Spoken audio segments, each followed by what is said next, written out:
it's you, the master thief.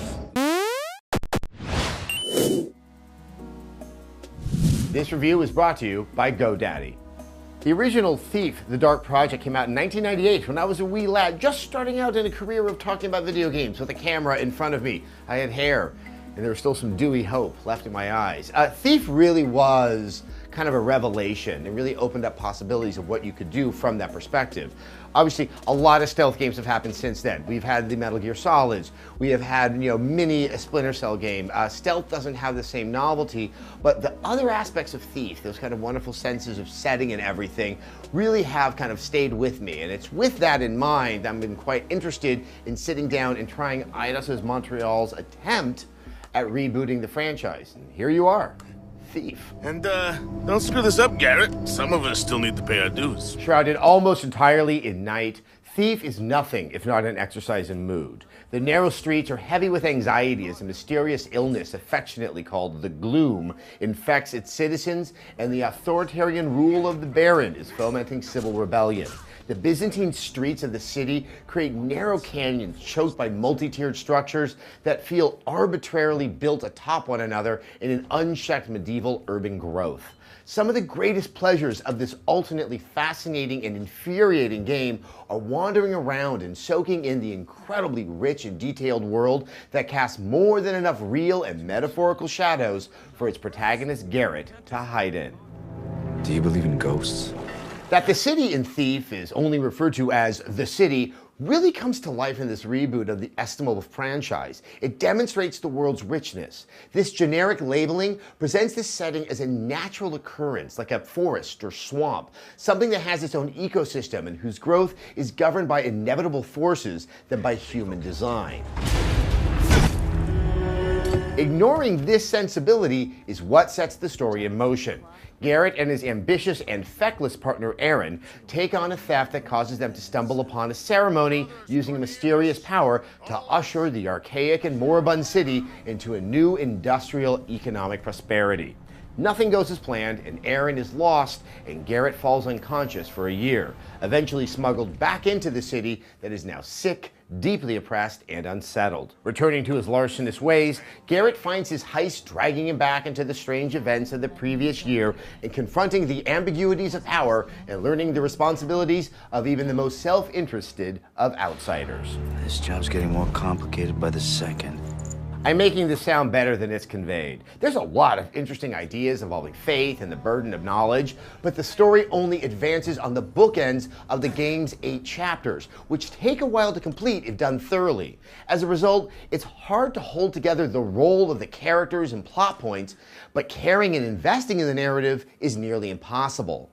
Confrontations at the game's conclusion carry none of the weight the game implies. Revelations are similarly threadbare, and there's a lingering sense that there was supposed to be more.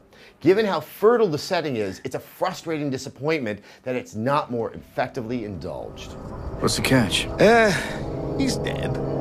Despite a story that doesn't compellingly motivate, the gameplay managed to hold my attention. It's still a stealth game, but one that surpasses the originals in conveying that Garrett is a master thief. Seeing your hands deftly lift candle holders and letter openers is an elegant visual tool that manages to provide a strangely tactile satisfaction. The swooping move that accelerates movement for a brief moment similarly empowers the player with the sense of preternatural skill one would expect of Garrett.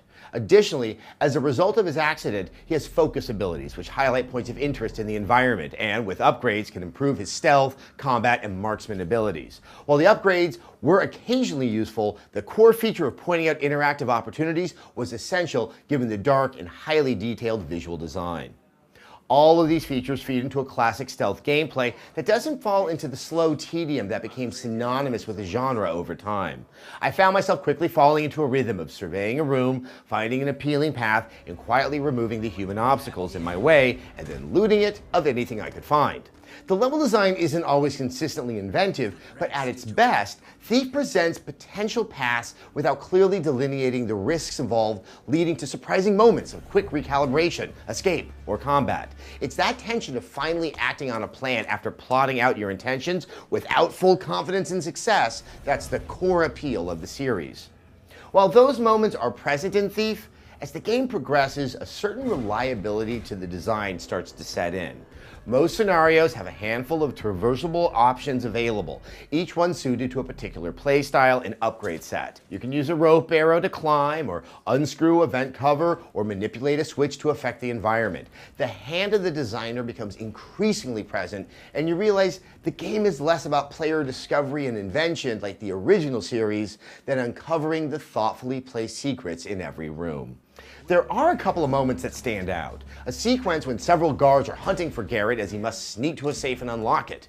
Even better is a terrifying chapter in a haunted asylum that had me screaming like a tweener while playing at 9 o'clock in the morning. These bring a spark of life and creativity to the game and shock me out of the basically satisfying but unsustainable monotony of entering an area, stealing objects, and exiting quietly or violently. Even a potentially fun sequence in a high-end brothel is undone by having all the clients in a comatose state, merely set dressing. Thief struggles to introduce variety and new challenges as the game progresses, and while the core gameplay is strong, after finishing, only a handful of moments remained in my memory. If I don't spoil the mood in here, I could fill my pockets too. The side missions in Thief are equally promising, but similarly ephemeral. Scattered around the city, they're a wonderful excuse to further explore this murky world. Nearly all the side quests are centered around stealing a particular object from a particular location.